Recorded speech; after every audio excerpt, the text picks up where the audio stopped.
Hello friends, some of you have asked me or I may have mentioned to you about my little project I have going to build a fermentation chamber. It's this bad boy right here. So I'm just going to take you through what I put together that hopefully works when I end up plugging it in this weekend after I brew my next batch.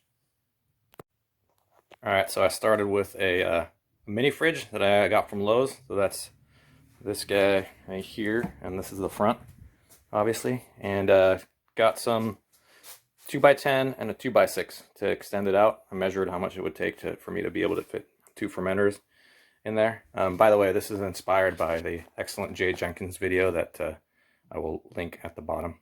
But as you can see, we just have it's basically a neck that I painted just for aesthetic purposes on the outside. That then, I reattached the door to. I used neoprene that I stuck to the wood bits to make sure that it had a good airtight, well, maybe not airtight, but a good seal so that we wouldn't get too much leaking of the cooling there. And let me open this guy up so you can see what's going on in there. So here's a couple of the Speedle fermenters that I actually end up using. As you can see, I can fit 2 of them back to back. I put some insulation right here to make, and also I used high gloss paint on the wood neck to make sure that in case there was moisture or anything, I had to put a couple coats in there because I want it to be kind of thick.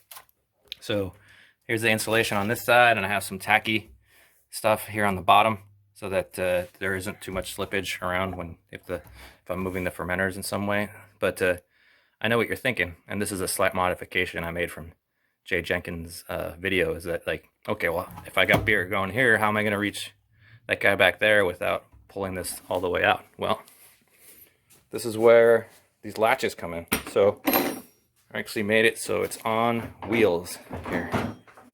So as you can see now, this thing opens up, and you're able to access both fermenters. I've got a shelf put up there. That is where I'm going to use CPU fan, as you can see right here, that I'm going to use for ventilation purposes, so that we make sure that the air circulates within the fermentation chamber. Use a paddle drill to drill a hole through here and use some more neoprene in there to try to keep a seal. So I have the electrical coming from here, and I have the thermometer that I can put in a thermal well for the temperature controller, which I can show you over here. Actually, this whole thing detaches, so you can wheel it out at will. I have the temp controller right here, not plugged in obviously, but it can control heating and cooling. I think it's got like a one. Yeah, this is one of the nice ones that you can get that's also got Wi-Fi. I've got their fridge plugged in to the cooling here, so it'll just turn on when it hits when it gets too warm, and then cools it down to the desired temperature. I'm gonna get a heat lamp to plug in here, so in the wintertime when I'm brewing and it gets a little too cold, it should heat up the fermentation chamber as well. And yeah, so this is it. I'm gonna take it for a test spin over the weekend, and I will let you know how it brews.